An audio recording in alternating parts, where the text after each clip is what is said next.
Assalamualaikum warahmatullahi taala wabarakatuh. Kembali lagi dengan saya Lisnawati dengan NIM 857512906. Saya dari UPBJJ Bandung, Pokjar Karangtunggal dengan program studi PGSD semester 6. Pada saat ini saya kembali akan melakukan praktikum IPA, namun kali ini dengan judul struktur sistem perencanaan. Video ini saya buat untuk memenuhi tugas praktikum IPA saya dengan tutor pengampu Ibu Wulan Oci Pratiwi MPD GR. Tujuan dari praktikum ini yaitu dapat mengurutkan bagian dari sistem pencernaan. Alat dan bahan yang digunakan yaitu pertama, gambar sistem pencernaan, dan yang kedua alat tulis. Cara kerjanya yaitu: 1. Perhatikan gambar sistem pencernaan yang terdapat pada lembar kerja di akhir modul ini. 2. Urutkan dan jelaskan sistem pencernaannya. Lalu tulislah bagian-bagian tadi pada lembar kerja. Simpulkan yang dapat diambil dari percobaan ini. Pencernaan makanan. Mulut adalah bagian awal dari sistem pencernaan. Fungsi utama mulut adalah memecah makanan menjadi ukuran yang lebih kecil dan mencampurkannya dengan enzim-enzim pencernaan. Pada mulut terdapat gigi, lidah, kelenjar liur, dan langit-langit. Makanan masuk ke dalam mulut dan makanan tersebut dipecahkan, dipotong-potong oleh gigi. Lidah mengatur posisi makanan dan menjadi pelumas. Kelenjar liur mengeluarkan enzim amilase untuk memecah karbohidrat menjadi gula yang lebih sederhana. Kedua, kelenjar ludah. Kelenjar ludah adalah kelenjar yang terletak di sekitar mulut dan menghasilkan cairan ludah atau cairan liur. Fungsi dari air liur sendiri adalah membasahi makanan, mengandung enzim, membunuh bakteri, dan membersihkan mulut dan melindungi gigi, membantu proses pencernaan, dan mengandung hormon. 3. Kerongkongan.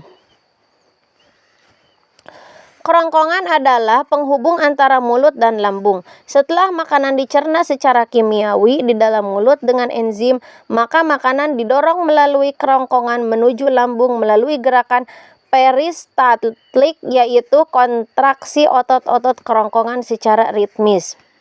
4. Lambung. Lambung merupakan organ berotot yang berfungsi sebagai tempat penyimpanan sementara makanan. Di dalam lambung, makanan dicampur dengan enzim pepsin dan asam lambung untuk memecah protein. 5. Hati. Hati merupakan organ yang penting dalam tubuh, dan kerusakan pada hati dapat menyebabkan berbagai masalah kesehatan. Hati berfungsi untuk metabolisme, detoksifikasi, dan produksi empedu, penyimpanan glikogen, serta produksi protein dan sebagainya. 6. Pankreas. Pankreas berfungsi memproduksi insulin, memproduksi glukosa, memproduksi enzim pencernaan, mengatur metabolisme karbohidrat, protein, dan serta lemak. 7. Kantong empedu.